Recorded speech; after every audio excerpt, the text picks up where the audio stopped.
يعني اتوقع ان الشحات ممكن ما يقعدش السنه دي في الاهلي. اتوقع ان هو حتى ممكن يمشي بعد كاس العالم. ويكون على ما سمعنا يعني ان في ممكن تكون صفقه تبادليه بينه وبين حمدي فتحي، وده هيبقى حاجه كويسه جدا جدا. حمدي فتحي احنا فعلا مفتقدينه كتير.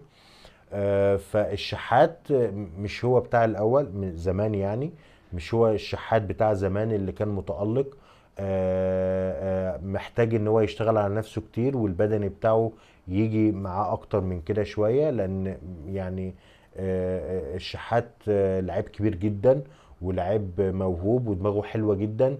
بس اتمنى ان هو يشتغل على نفسه اكتر. اذا كان هيكمل في الاهلي، فانت جاي لك منافسة شديدة جدا مع زيزو وعندك طاهر، عندك منافسة شديدة جدا.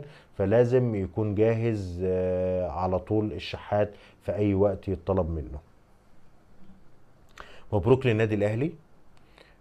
ان شاء الله تكمل على خير المباراة اللي جاية الثلاثة، وان شاء الله يعني يحصل تعثر لبيراميدز. ما كناش نحب ان احنا ننتظر تحقيق الدوري بيد الاخرين، لكن ده الواقع، ده الواقع وده اللي موجود دلوقتي. خلاص صفحة وقفلناها.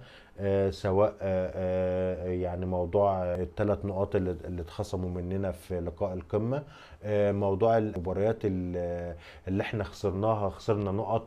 احنا ما خسرناش كرة الحمد لله لغاية دلوقتي، لكن اتعادلنا اكتر من مباراة. ده اثر جدا على الوضع الحالي.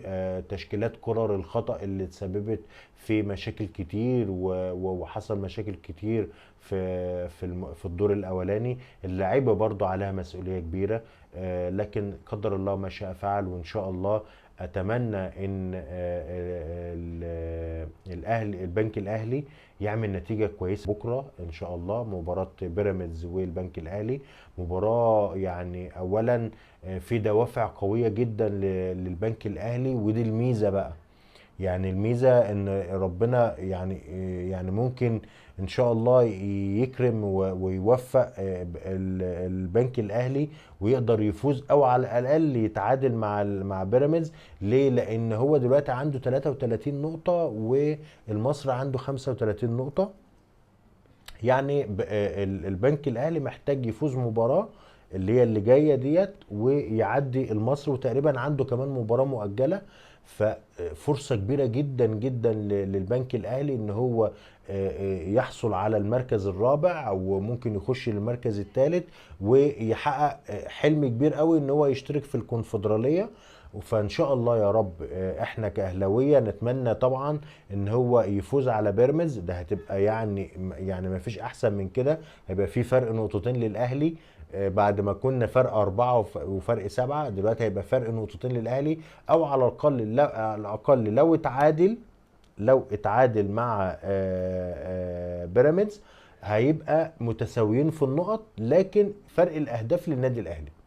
وهو ده اللي احنا دايما بنطالب بيه لعيبه الاهلي، ان هي يعني تشد على نفسها شويه في الاهداف. تحاول تركز اكتر من كده، لان الاهداف هي اللي هتحسم بطوله الدوري. مش هيحسموا بالمواجهات المباشرة، هيحسموا علشان ده دوري استثنائي له ظروف معينة. فحسم الدوري هيكون بفرق الأهداف. فطبعا لازم نشد على نفسنا كويس جدا جدا جدا، وأي فرصة ما تضيعش مننا. نحاول على قد ما نقدر، نحاول نجيب يعني أهداف كتير. بيراميدز متوتر لأن أنت ضاغط عليه. الأهلي دلوقتي بقى الاول، فانت مطالب بيراميدز لازم يكسب، لان لو ما كسبتش الاهلي هياخد الدوري.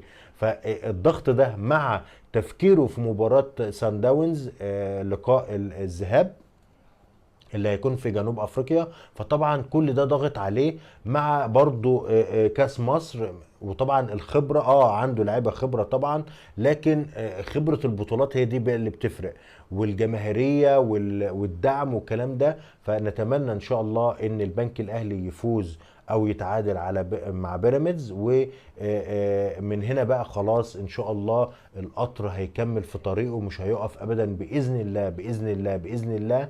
نكمل طريقنا ونحصل على الدوري. هيبقى احنا كده. في ناس بتقول لك الاهلي صفر، لا على فكرة احنا اخدنا السوبر ده في الموسم الجديد، السوبر المصري الموسم الجديد، واخدنا بطولة الانتر كونتيننتال اللي هي بتاعة العين. فدي بطولتين اخدناهم في الموسم. فايا كان من مباراة واحدة، لكن ان شاء الله باذن الله نكسب الدوري ويبقى عندنا 3 بطولات. يعني ان شاء الله نعوض السنة الجاية مع مدرب جديد قوي اجنبي، مع لعيبة سكواد مفيش احسن من كده ان شاء الله، وندعم كمان الدفاع والباكات، هتلاقي الاهلي بقى في حتة تانية خالص ان شاء الله باذن الله.